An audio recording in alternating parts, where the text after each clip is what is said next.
All right, good morning, math friends. It's Saturday morning, and I was going to do this last night, but it was Friday night. So, anyway, so we're just going to pick up where we left off from yesterday's lesson, 2 days ago, Thursday's lesson. And so, all of the ones we had on Thursday were revolving about the x axis, and one of the ways we can do that, or one of the ways we know that if we're not told otherwise, is if we have the function in terms of x. In other words, y equals 3x plus 2, or f of x equals x squared plus 9x plus 7, or whatever. So we can assume by default we're going to go about the x-axis.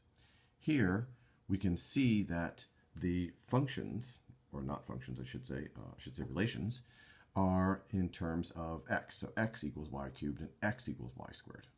So we did a little bit of that when we did some graphing of these two functions that were solved for x instead of y. And so we're going to do the same thing. And we're going to revolve this about the y-axis. So by default, again, unless you're told otherwise, if you have a function that is in terms of y, in other words, solved for x, you're going to go about the y-axis. So I also left off the limits of integration, and we need to figure those out. So let's make a sketch as usual, and then we can sort out the limits of integration, and I can also talk about what it means to be revolving about the y-axis. Okay, so as I did before, or we did before, we set up a little t-chart to help us to figure out what the function or the graph looked like for these things right here. So again, we're going to have the usual t-chart stuff here, so x and y. And since we don't really know what this looks like, we'll choose some negatives and some positives and 0 for the y's. So we'll have negative 2, negative 1, 0, 1, 2. And then we'll just plug those numbers in. So negative 2 cubed is negative 8. Negative 1 cubed is negative 1, 0, 1, 8. So no big surprise, this is going to be kind of a sideways cubic function. That shouldn't be surprising to anyone. And we'll do the same thing right here, and as we already know, this is going to be a sideways parabola. But we'll just go through the process here just to make sure we got it. So again, we're going to have negative 2, negative 1, 0, 1, 2. And by the way, the table here is also going to help us to figure out the limits of integration. So plugging in negative 2 into here, that's going to give us 4. And negative 1 is going to give us 1. And 0 is going to give us 0. Well, that looks incriminating. Put 1 in here, we're going to get 1. Yeah, that looks pretty good too. And then we got 2, which of course is 4. All right, so we'll make our little sketch. And now we know, by the way, our limits of integration are going to be 0 and 1. And we're talking about on the y, right? Because this is all about y's here. So 0 and 1. So we're going to go 0 to 1, right? We filled that in just now. And so we'll make our little sketch.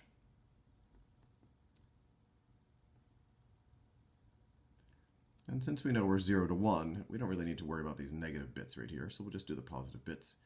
And so we got, let's do this one first. So we got 0, 0. And we're going to have 1, 1. Make sure I get it from here. 1, 1. And that's here. This isn't going to be very good. And we got 8, 2. So 1, 2, 3, 4, 5, 6, 7, 8, and 2. 8, 2. There. And so this is doing this. And the rest of it's down here, by the way. And here we have the same thing. We got 0, 0. We got 1, 1. And we have 2, 4. 1, 2, 1, 2, 3, 4, 2, 4. Something feels not right about this. No. 2 for the y and 4 for the x. Okay, 1, 2, 3, 4. Yeah, drugs. 4, 2, I mean. All right. So my graph here is actually not very helpful in terms of figuring out which is on the top and which is on the bottom. But I think that it's y squared is on the top, I think, during this entire process. But let's just make sure. Let's pick a number between 0 and 1, right? So I'm just drawing this, which is, again, not terribly helpful. So it's right in here that's our issue. So let's choose a number between 0 and 1, such as a half, and figure out which one is to the right, I guess I'm really thinking about, and which one is to the left. So we're going to choose a half for y. So when I choose 1/2 for y, 1/2 cubed is 1/8, and 1/2 squared is 1/4. So 1/4 is further to the right than is 1/8. So this is our righter function, and this is our lefter function. Yes. So I'm going to kind of resketch this just a little bit, showing what we got now in a more clear way. So both of them are concave down, but one of them goes up a little quicker, and the other goes up a little slower. And so this is our thing right here. And we're going to be revolving this about the y-axis. So again, the y squared thing is the righter function, and the y cubed thing is the lefter function. So, and that means for us, we treat it like it's the upper function. So this is the big one, and this is the little one. It's bigger because it's further away from the axis that we're rotating about. And this one's smaller because it's less far away from that. So now we can set up our integral here. And so we have the volume of revolution equals pi times the integral using our limits of integration, 0 to 1. And then we find our bigger one. So our bigger one is this guy right here. So that's y squared. So we're going to do y squared minus the smaller one, y cubed squared dy. And then, of course, we go about grinding through the integration and then plugging in the numbers and doing the subtraction, and we should be fine from there. So I'm hoping that we're all good with this. So we set this up, but we would grind through all this stuff right here. But in the interest of saving some time, keeping the video a little shorter, and hopefully keeping your interest a little greater, we're not going to grind through all that. So let's go down here. So I think it was Jared or somebody who, I think it was Jared though, who asked, well, you know, can we rotate about something else other than the x-axis? Well, the answer is yes. And in this case, we're going to rotate about the line y equals 1. So, you know, all of this stuff is easy once you get it into here. Here, this is just integrate, plug in the numbers, subtract, blah, blah, blah. That's easy. Setting this up, this is the hard part. So again, this is going to be the hard part here. So we're going to have x plus 5, and we're going to rotate that about y equals 1. So again, we need a little graph here. Graphing x plus 5 is pretty easy. 1, 2, 3, 4, 5, and then we're just going to go up 1 over 1. So there it is. There's kind of our approximate thing right there. And we'll make believe this is 2. We'll make believe this is 6. And there it is. This is what we're talking about right here, this region. But we're going to rotate about the line y equals 1. So we're going to go about this line right here. So instead of our radius being the full distance from the function all the way down to the x-axis, our radius is really going to be the function value, right? This is really the y values are the function values, because f of x equals y. It's the function value. So in this case, plugging in 2. 2 plus 5 is 7. So instead of the radius being 7, which is all the way down here, it's going to be 1 less than that. It's going to be only down to here. Right? This is our radius right now. So in order for us to set up our integral here, we remember that we need to square the radius. So what we're really doing here is we're taking our function, x plus 5, and we're going to subtract 1 away from it. That's going to be our radius. and we're going to do that on 2 to 6.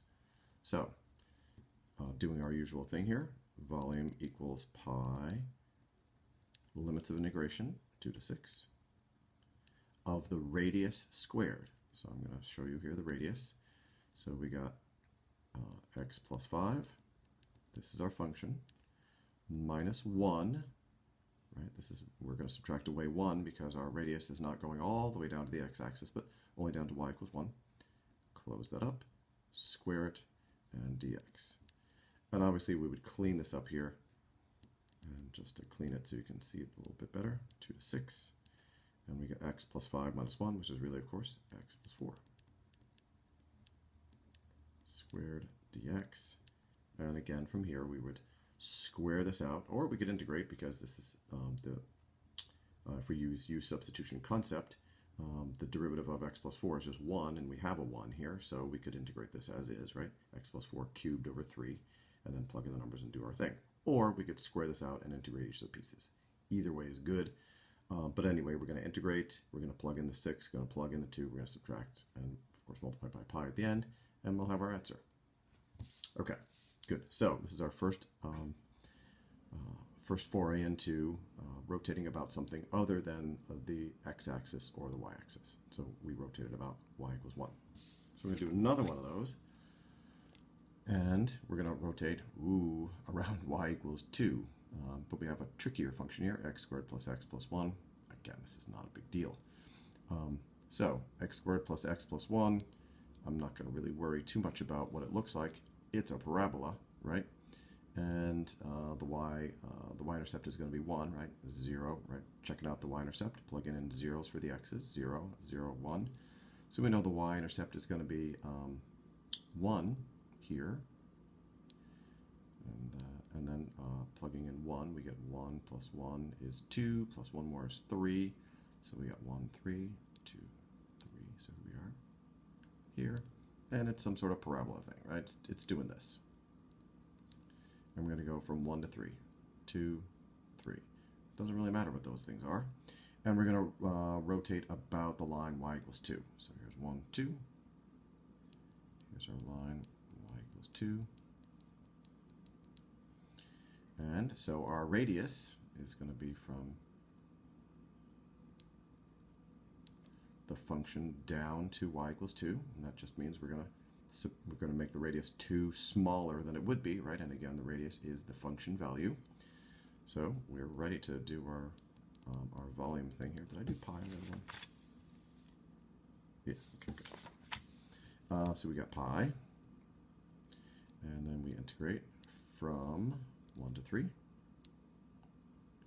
to 3 of the function. Actually, I'll do this. X squared plus x plus 1 minus 2 squared dx. And again, we would clean all this up here, right? X squared plus x plus 1 minus 2, so it's going to be x squared plus x minus 1 squared on 1 to 3, blah, blah, blah. Now, this one we can't just do a little shortcut, jump right through to the use substitution thing. We would have to square out the x squared plus x plus minus 1 because there is no 2x out here to represent the derivative of this. So we'd have to square it all out, integrate all the pieces, plug in the numbers, subtract, multiply by pi at the end, and you'd be there. Okay, so we got between these two, so we've done a couple now, rotating about a different axis as opposed to the x-axis. We're going to do about something else. In this case, it was y equals 2. And we had a single function. Now we're going to have, you guessed it, 2 functions. And we're going to rotate about a different line, y equals 2. So again, the whole graph thing is going to be important for us to see, which is the upper, which is the lower, etc., etc. So we got 1, 2, because we need that. That wasn't very well spaced. Okay, and so we got y equals 4x. Oh, and also, I did not give you limits of integration here. So when you don't get limits of integration, you got to sort those out. So actually, let's sort those out before we do any of this, so we know at least how far along the x-axis we need to go. So in order to sort that out, as you well know, we need to set this guy equal to this guy so we can figure out what x's make them equal. So x squared equals 4x, or x squared minus 4x equals 0. We can factor out an x, so we get x times x minus 4 equals 0. And that means we're going to have 0 and 4 as our limits of integration. So we don't have to go over any further than 4 here, so that's very nice. 1, 2, 3, 4. And 416, damn, this is not going to be drawn to scale. So we'll call this 16 right here. 416 is right here. And that's going to be for both of them. And we're going to have 0, 0, that's for both of them. Now it just remains to be seen what happens, again, which one's the upper function and which one's the lower function. So let's plug in a number somewhere between 0 and 4, such as 1. 4 times 1 is 4. 1 squared is 1. So I think we can all agree this is going to be a straight line to there, and this is going to be a curvy thing to there. And our upper function is going to be the linear function, and our lower function is going to be the quadratic function. And we're going to rotate this thing about the line y equals -2. Okay, so we have to have 2 radii here. So our first radius is from this function down. That's our first radius. And our second radius is going to be from this function down. So that means we're going to have to write, again, 2 radius representations. So our volume equals, again, pi, no big deal there. Integrating from 0 to 4. Okay, so now we have to have our first radius squared. So it's going to be 4x minus, and notice here, ordinarily we would go from here, the function value, down to the x-axis, so that's that distance. And in the previous examples, we subtracted because the radius was a little shorter. From here, it was to a place closer than the x-axis. But in this case, we have to actually go past the x-axis to get to our new axis of rotation. So we're actually going to have to do the function value, in this case, plus 2 more, right? Because we're doing minus -2. So it's going to be function value minus -2. So function value, so here it is. So again, here's our function, minus the place that we're rotating about, -2 squared. And we're going to subtract, right, because we're subtracting these 2 volumes here. So we're going to subtract, same thing. Our other function is x squared. And we're going to subtract away -2. I'm going to square that, dx. Right, so it's radius of the upper one squared minus radius of the lower one squared. So we would clean this up here, so we get 4x plus 2. Actually, I'm going to clean it up a little bit.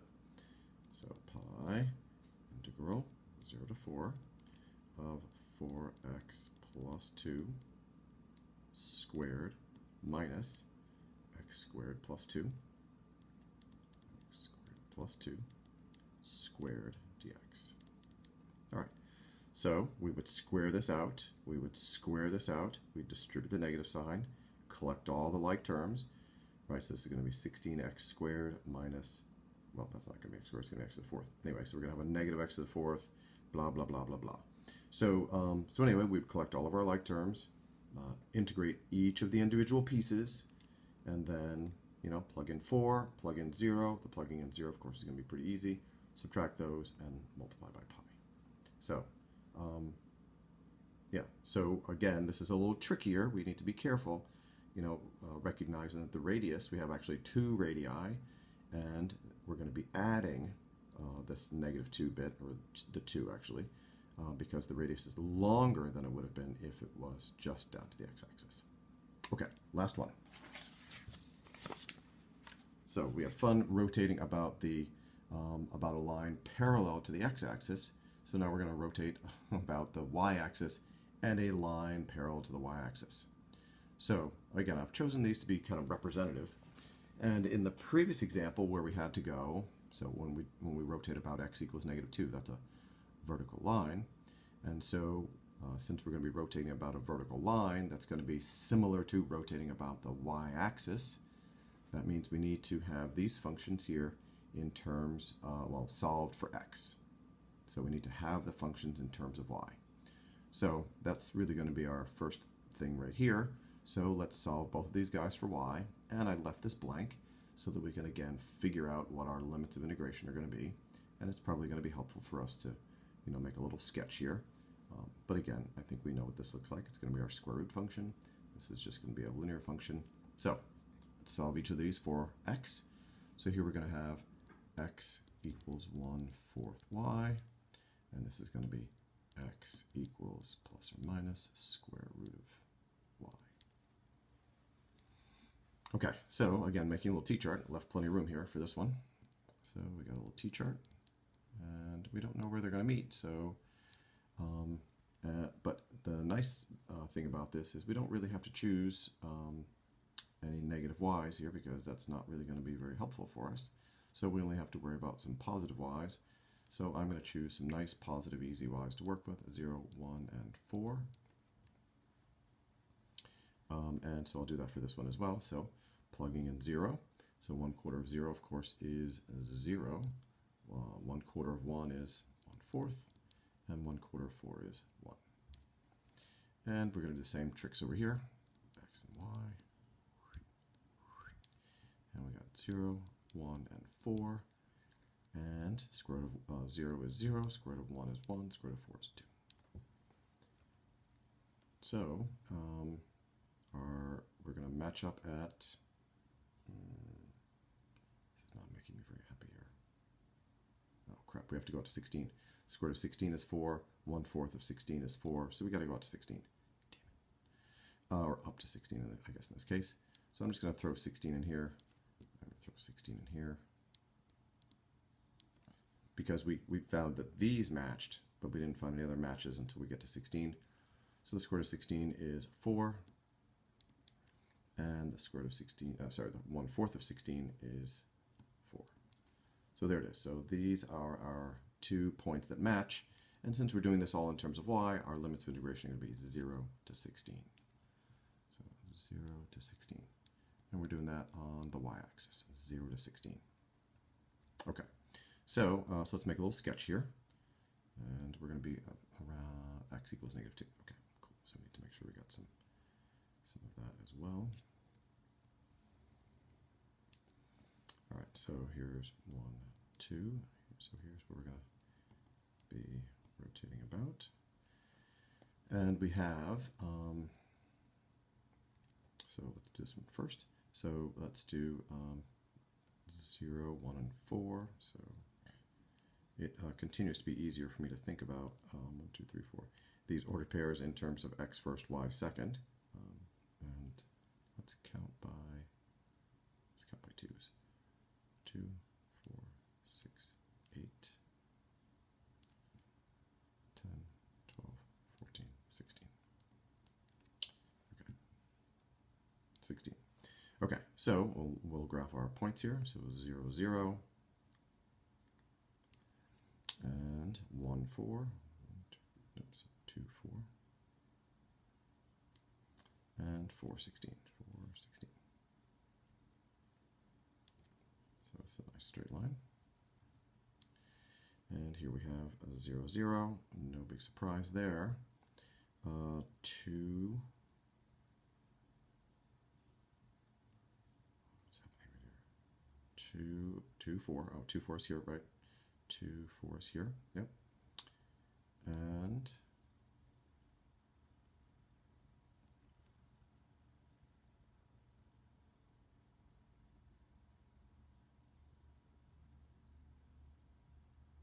okay, yeah, we're good. And we have this other point here, so I suppose we could have just graphed those just in terms of leaving them as they were. Yeah, so in any case, we have the writer function is the square root bit. And I guess as we think about this in terms of the y-axis, this is the square root of y. So we have the righter function is here, the lefter function is here. And again, we need to sort out the radii. So the radius of the righter function, in other words, the bigger function, is going to be from here, not just to the x-axis, but 2 more than the x-axis. So it's going to be the same thing as we did before. So this is going to be the root of y plus 2, right? This is the root of y plus 2 more. And then we're going to do the other one, the smaller one, the lefter one. And so that's going to be 1/4 y. So that goes to here, plus 2 more. So setting up our integral. So we got the volume equals pi times the limits of integration, 0 to 16, of the righter function, right, the big one. So that's going to be the square root of y. Square root of y. And we didn't need to worry about this other bit right here, the negative part, because that's over here. And that would be down here as well with the straight line, and that would be just some massive bit right there. And they didn't meet there either, right? So again, as we talked about before, if we just kept this function going and kept this function going, then we'd have an infinite area over here, and that would be problematic. So we need to work within the limited region that we have, so we don't have an infinite area or an infinite volume. Okay, so we're doing the square root of y minus -2. So we're doing the same thing as before. So that's what we're going to have. That's our function minus -2, our axis squared. And then we're going to subtract from that our other function, 1/4 y. So 2 parentheses there, 1/4 y. Close that, minus the new axis squared dy. And again, cleaning all this mess up here, we got pi 0 to 16 root y plus 2 squared minus 1/4 y plus 2 squared dy.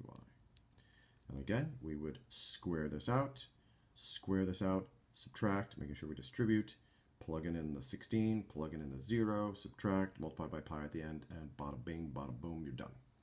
So, so these are the examples I think will represent well the assignment that I'm going to give. So I'll post all this on Classroom, and yeah, you should have it later on today, which is Saturday. You'll have Sunday to do it, and Monday morning maybe a little bit. So hope you enjoyed your senior skip day with a barbecue up front. Thank you, Jesus, for offering me kielbasa. But you know, vegetarians and kielbasa don't go all that well together. So anyway, yeah, so hope you enjoy the video and the weekend, and I'll see you guys on Monday.